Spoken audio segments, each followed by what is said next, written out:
Está con nosotros mi compañera de trabajo María Luisa Lely, compañera de trabajo en otro espacio dentro de esta productora. De lunes a viernes compartimos un programa que sale en la ciudad de Santa Fe, por si nos están viendo en Rafaela, por si nos están viendo en Rosario, de lunes a viernes de 14 a 16 con María Luisa la Colo Lely. Compartimos ATP.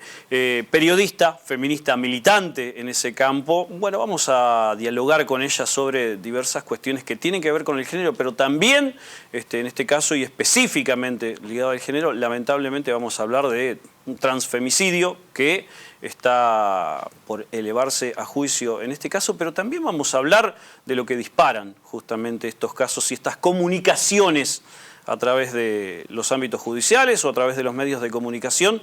¿Qué es lo que se dice? ¿Cómo se dice? ¿Qué espera la sociedad que se diga en este caso? Así que bueno, vamos a profundizar sobre eso.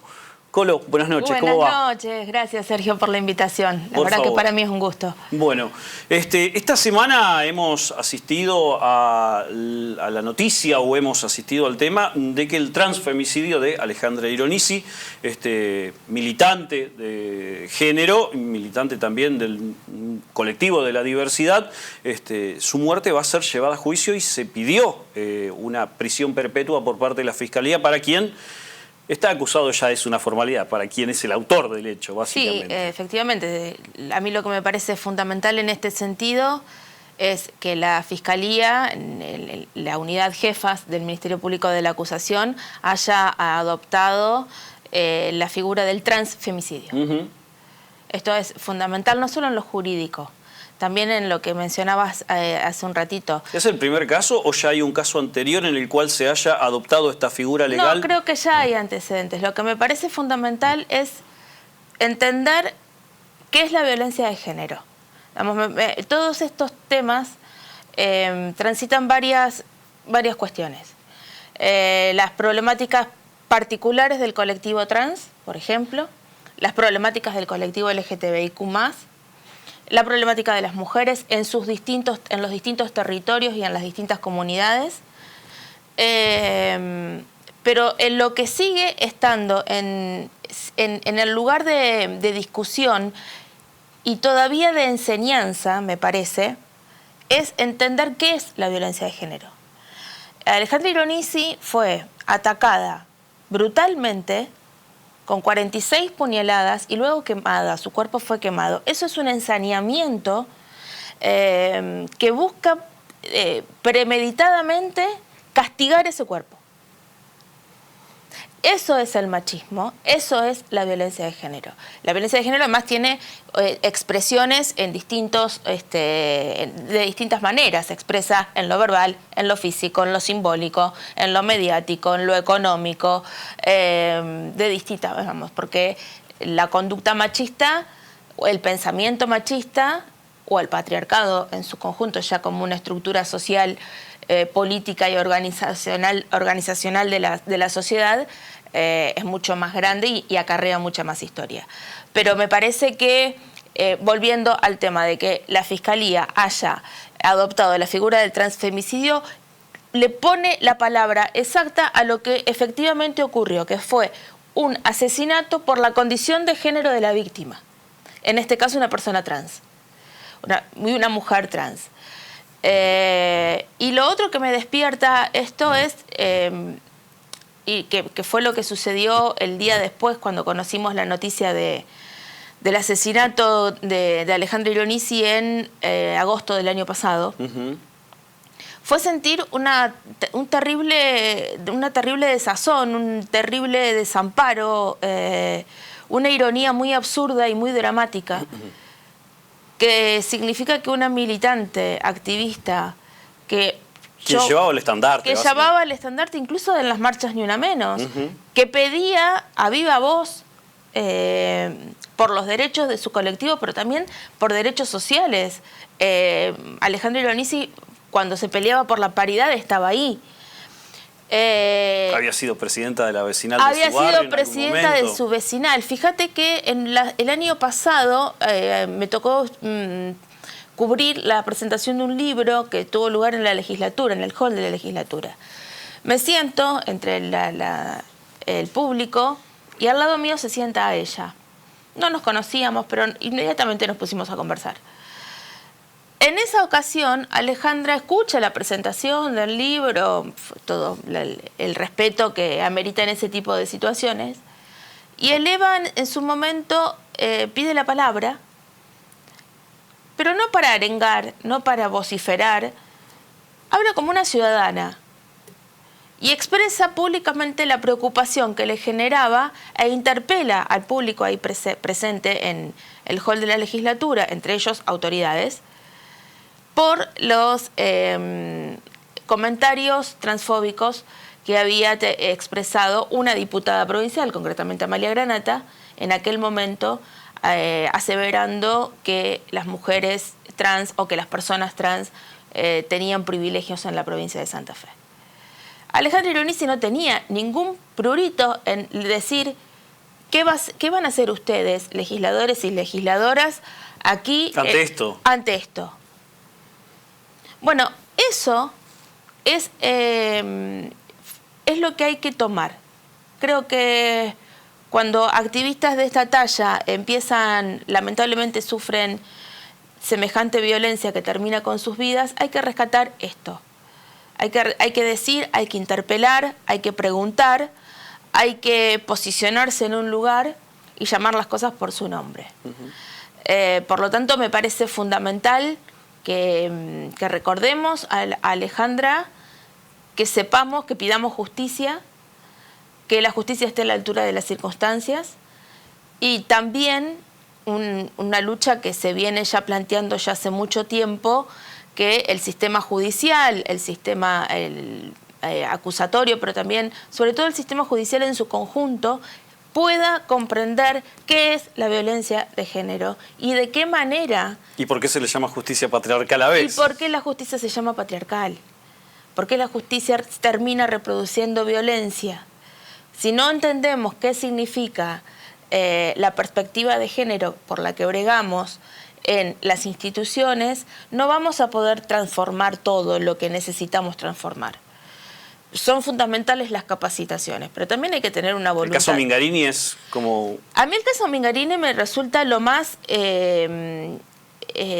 ejemplificador de el desconocimiento de lo que significa. 10 segundos para ejemplificar, y quien nos esté escuchando en otro lugar, ¿quién fue el juez Mingarini? Rodolfo Mingarini tuvo a su cargo el juicio contra una persona, un señor, un hombre, acusado de violación, que en su momento, en el momento de concretar el abuso sexual con acceso carnal, concretamente, se colocó un preservativo.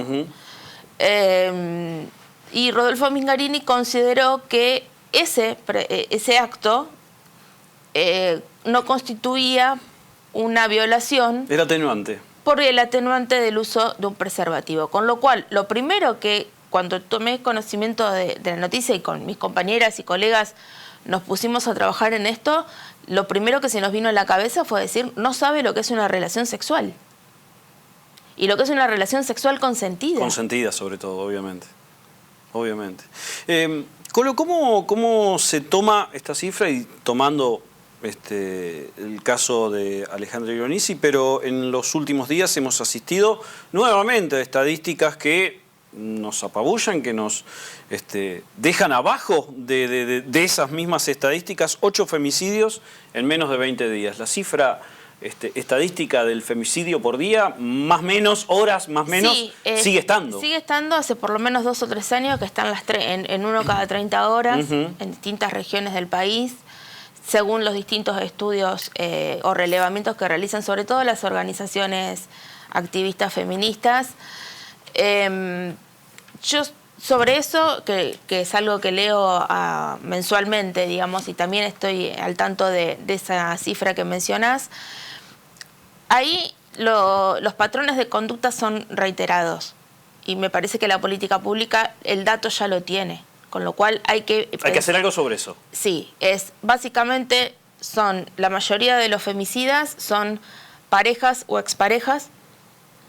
En la mayoría de los casos, los que portan armas de fuego utilizan ese medio para ejercer el femicidio. Lo cual no quita el uso de otras armas tampoco. No, a veces hay, como lo que decía hace un ratito, hay mucho ensañamiento en el cuerpo por el disciplinamiento que supone considerar que el cuerpo de la víctima es una posesión de este macho violento. Un objeto. Un objeto. La otra regularidad que se manifiesta es la vivienda propia. ¿Siempre el ámbito es la vivienda de la víctima o la que comparte con su... O de convivencia. Y por otro lado, en muchos casos hay denuncia previa. O sea, no hay actuación del Estado ante una alerta de la propia víctima. Claro, entonces la verdad es que ahí hay que reforzar, indudablemente hay que reforzar que el sistema judicial y el sistema policial puedan ser lo más efectivo y eficiente posible. Porque tampoco es que las víctimas son todas mujeres que no tienen conocimiento sobre lo que significa esto. Uno de los casos que vos mencionás, de esos 8 que se produjeron en el último periodo, muchas mujeres están trabajando en los territorios con los feminismos, participan de las marchas del 8M. En Santa Fe tuvimos un caso. Entonces, la desprotección, el desamparo, el no saber qué hacer, el no saber a dónde acudir, o acudir y no encontrar las respuestas, sigue siendo todavía una cuenta pendiente. Me corrijo, en Santa Fe, bueno, tuvimos un caso como el que mencionábamos, pero a su vez, el que mencionábamos recién, de Alejandra Ironisi, también, claro, digamos... Nos quedamos sin palabras, ¿no?, cuando nos pasa esto. Pero militar para... Bueno, militar, batallar, las cuestiones de género son muy difíciles de batallar en algunos campos, porque la resistencia es muy fuerte, y sobre todo porque se trata de cambiar mentalidades, se trata de cambiar el modo de ver las cosas, e interpela fundamentalmente la construcción del varón, la constitución del varón y de su masculinidad.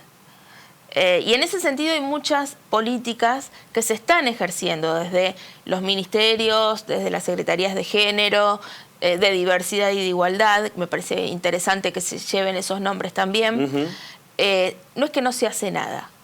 El problema más urgente, el problema más acuciante en relación con la violencia de género es lograr el mecanismo más efectivo y más eficaz para evitar el femicidio cuando ya están todas las alertas encendidas.